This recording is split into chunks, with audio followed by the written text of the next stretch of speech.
this is part two of my practical fasting video.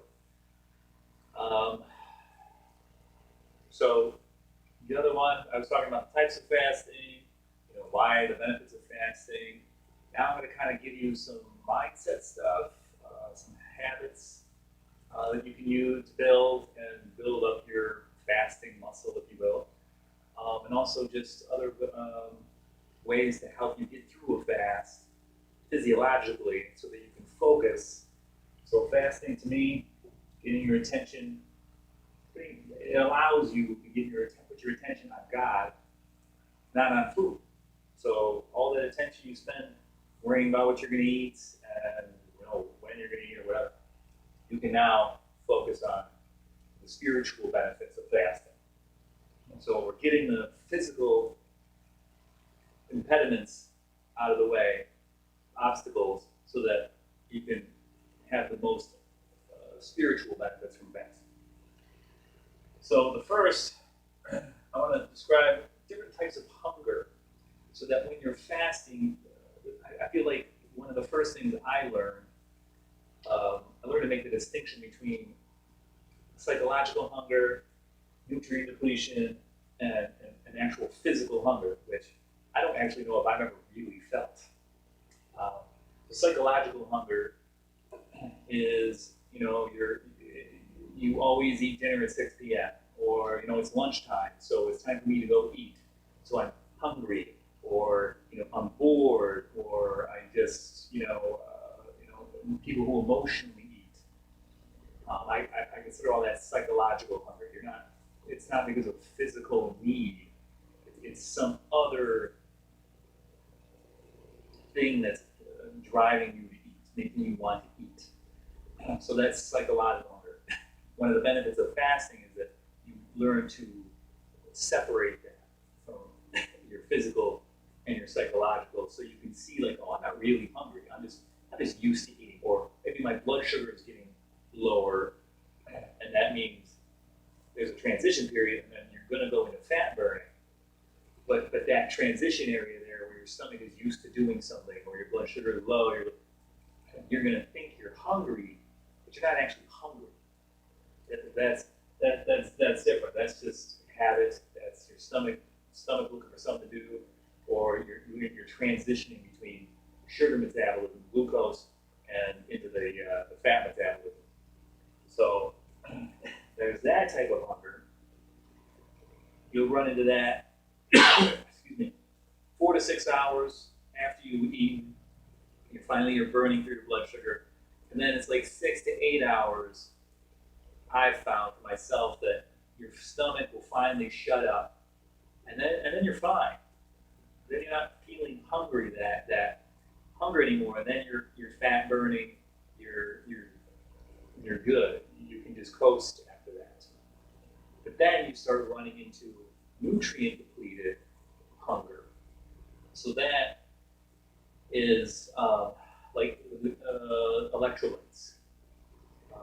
You're burning through your electrolytes probably around the 36-hour mark, depending on your activity level.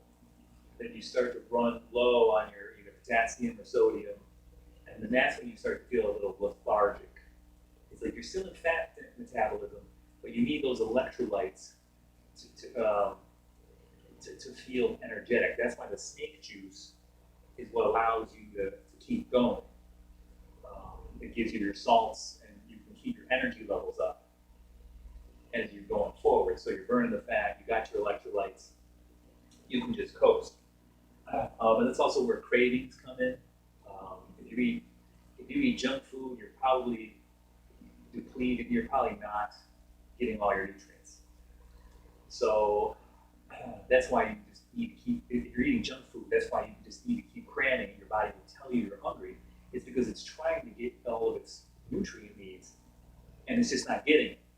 So like, for instance, a chocolate craving is usually because you're depleted in magnesium. Chocolate's very high in magnesium, but there's healthy chocolate you can get. Chocolate without all the sugar and other stuff in it. But there's other ways to get magnesium too, which the Epsom salt. You you're putting the Epsom salt in with the snake juice, you're getting your magnesium, so that reduces that. Which I'm going to give you the recipe in a bit. But another is physical hunger. During my 3-day dry fast, I definitely felt this. Because by the third day, I was pretty lethargic, pretty tired. I don't know if I felt true hunger at that point.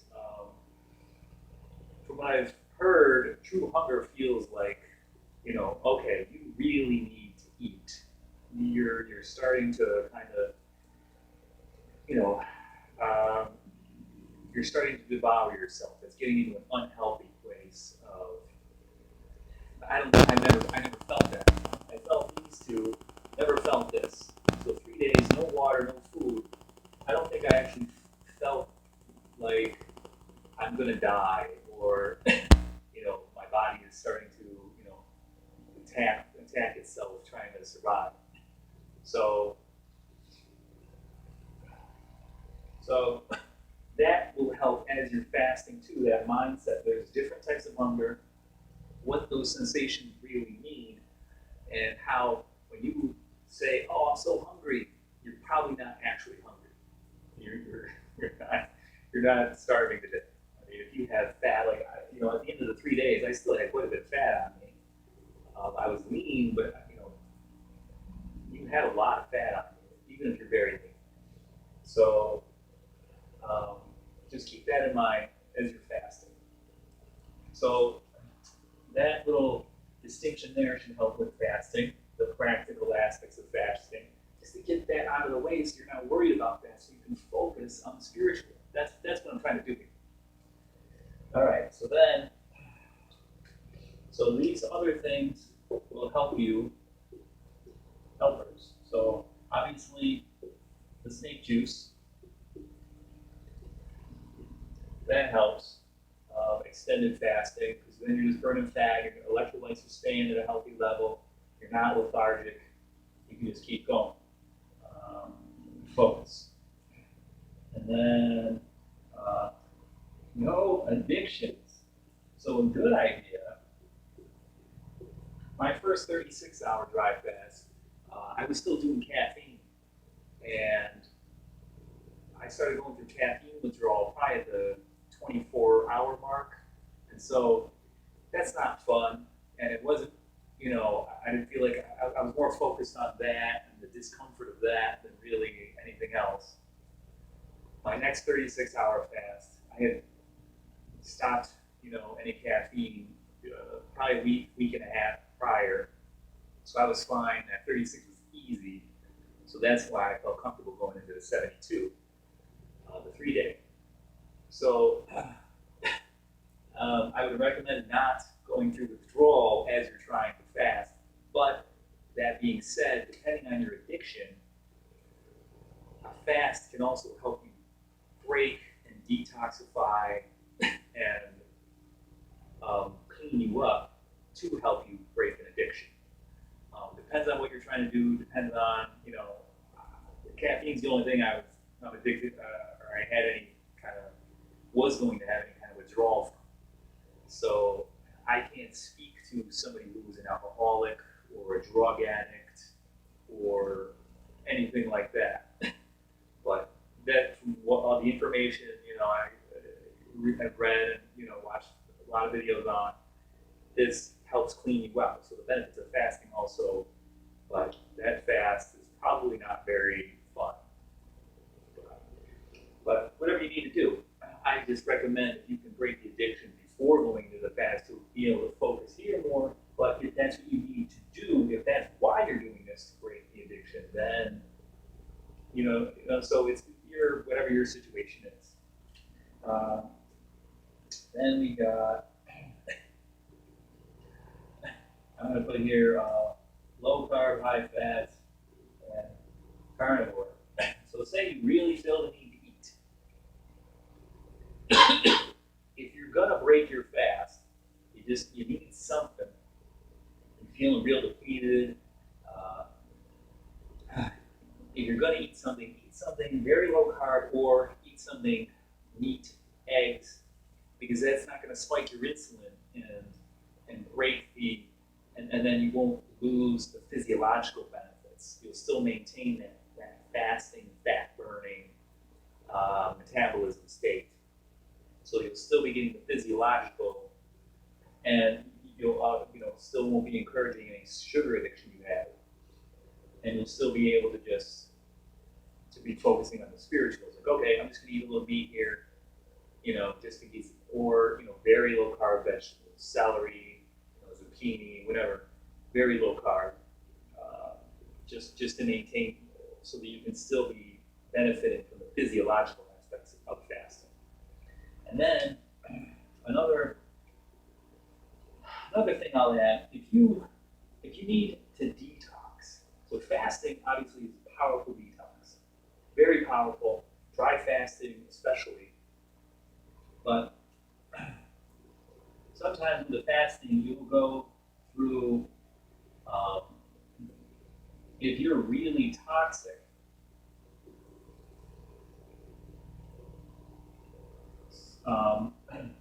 that'll make your fast really unpleasant also.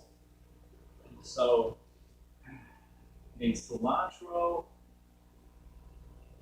and bentonite clay detox while you're fasting can be be very powerful. So 1 tablespoon in 4 ounces of H2O. I'm actually going to add on here on an empty stomach. I hope this is all legible. So what this does, the cilantro, what it does is it pulls out heavy metals and toxins, but it doesn't do anything else with them. Like, it'll pull them out of wherever they're hiding in your body, and then if you don't do something else, they'll just redeposit someplace else. So that's where the bentonite clay comes in. It's ionized. It's diatomaceous earth. It's ionized, so it binds with the heavy metals, and then your body can eliminate it. So the cilantro releases it, the bentonite latches onto it, and then your body can process it. So on an empty stomach, you would just eat a 1/4 cup of the cilantro, stems, leaves, fresh stems, leaves. Wait 20 minutes, let it start doing its thing, and then you drink 4 ounces of water with a tablespoon of the bentonite clay. I get my bentonite clay at a local natural foods place, but you can get it online. And then, so if you're doing like a snake juice fast, drink the snake juice, stop for an hour, I would say, and then do this, wait another hour, and then keep going. Because the baking soda in the snake juice, which you'll see the recipe next, it neutralizes your stomach acid, and you don't want to be eating and stuff unless your stomach is ready. So these things should help you in different ways, depending on your situation, and to get you through the fast. You can do these simple things. You're just trying to not focus too much on food. Once again, that's the point of this. I feel like if you're doing a juice fast, a long-term juice fast, you're still getting your sugar. You're still focused on food. You're still that sweetness, that's